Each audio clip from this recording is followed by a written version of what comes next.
Instagram Stories for Monday, September 23rd. I'm your host, Daniel Hill, and this is the Instagram Stories. On Mondays, we talk about what the head of Instagram, Adam Mosseri, shared on his Ask Me Anything. He's got a few good questions this week, so let's dive right in. Over the past couple of years, the Instagram team has talked more about shares as an important metric in the Instagram algorithm. Shares mean that someone saw your content and decided it was worth spreading via the little paper airplane icon on Instagram, and they shared it either with someone in their network via DM or some other method. An alternative to shares is something called saves. That means that the person saved that content so that they could come back to it later.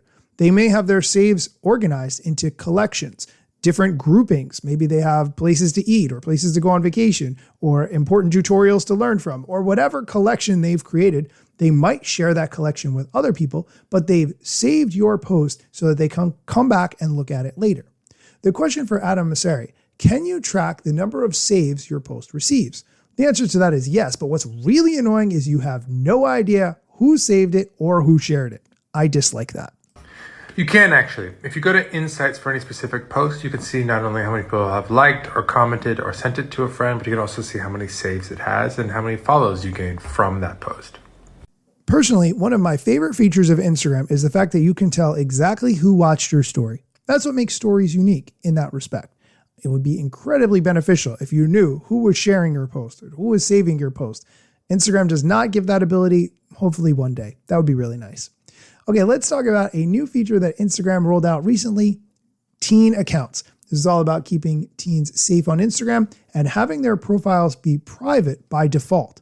The question: what's been the reaction to teen accounts? Teen accounts, for those of you who don't know, are a set of automatic protections for teens that are designed to hopefully address some of the top concerns we've heard from parents. They're just starting to roll out this week, though. The reception has been very positive, but we're going to learn a lot over the next month or two. Let's go on to the next question, which has to do with close friends.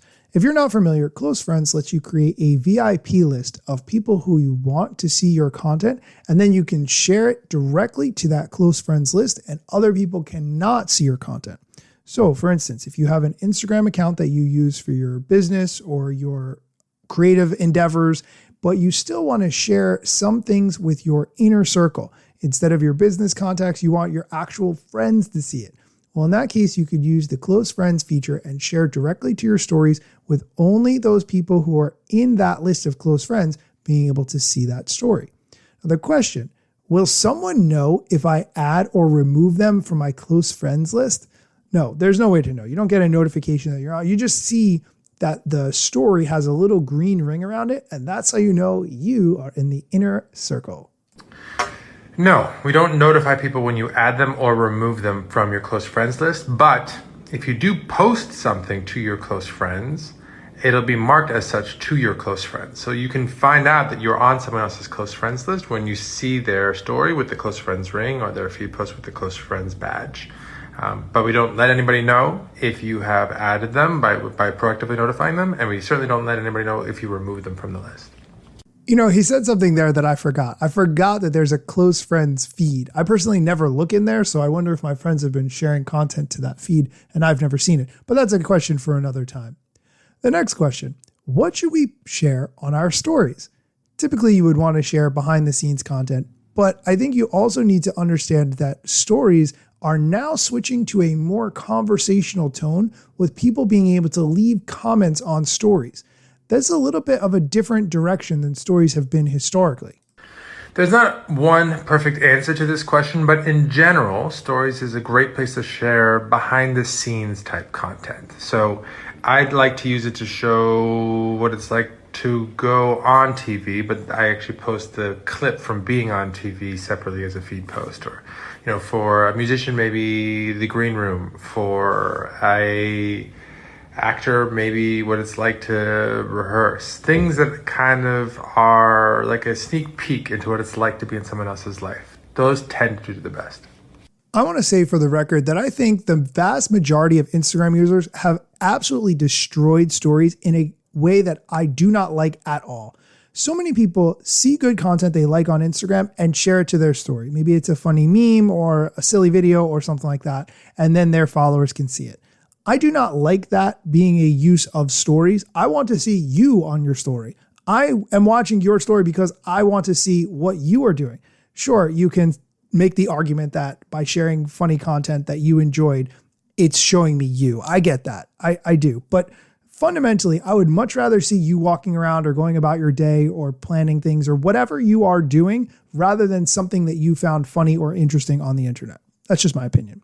Okay, we are going to take a quick break. When we come back, we're going to talk about whether or not lengths of videos impacts Reels and if there's a different algorithm for Reels versus feed. So stay tuned.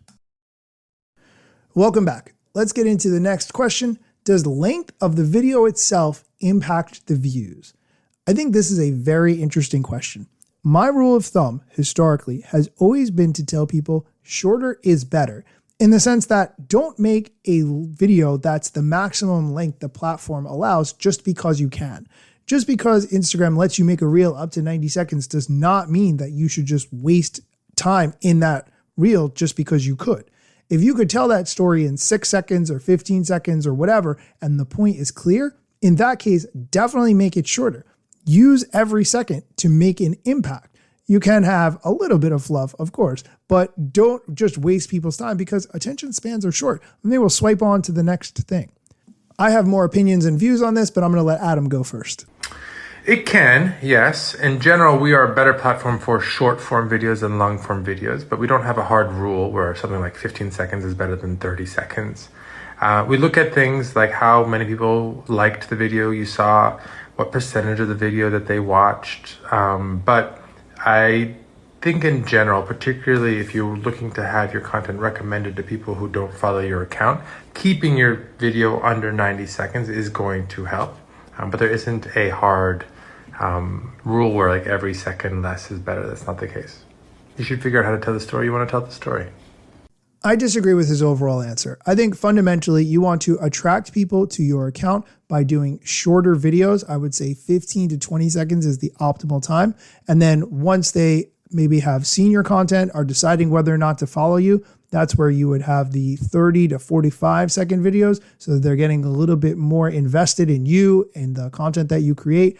And then once they follow you, that's when they would want to see those longer 60-second, maybe even 90-second videos, because now they know who you are, they understand what you're about, and they understand what kind of content you're going to be creating on your page, on your account. So that's personally how I think of it, but hey, I'm not the head of Instagram, right?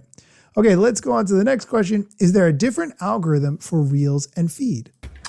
Yes, the different surfaces on Instagram rank for different things. On feed, we're trying to give you an overview of the most important or most interesting things that have happened on Instagram for you. And so we're going to bias more towards connected content from accounts you follow. How we rank photos is different than how we rank videos. Lots of other differences like that. In the Reels tab, it's going to be more about just not only entertaining you, but also looking at how likely you are to start a conversation with a friend. And in Reels chaining, which is a little different, so once you tap on a reel and you go into it, we have a little bit of an idea of what mood you're in right now. We're going to try to show you content that isn't necessarily of the same topic, but seems to be reasonable to see after that post, though we don't always get that right. Okay, that's it for today's episode. Thank you so much, as always, for listening. I really hope you find this content valuable and educational. I want to say that I've been doing this show for about 6 years at this point, and I'm starting to think about doing something else with my life. I am very interested in talking to those of you who might be listening who may be interested in potentially being the host of this show in the future or some other kind of arrangement that might be interesting to you. Send me a direct message at Daniel Hill Media. I would really love to chat. Okay, rap song. Instagram news got you covered, sometimes even TikTok. Relevant platforms in the metaverse ahead of the wave, without a break or a pit stop. Still waiting for Zuckerberg to give me the big job. Pause. Use trademarks and logos with Insta's permission, of course. If you like the show and you gain some good info, maybe leave a review. It's a type of applause. Just drop me a message if you want to collab. If you got some good content or you want to run ads, at Daniel Hill Media is where I am. TikTok, Facebook and Instagram.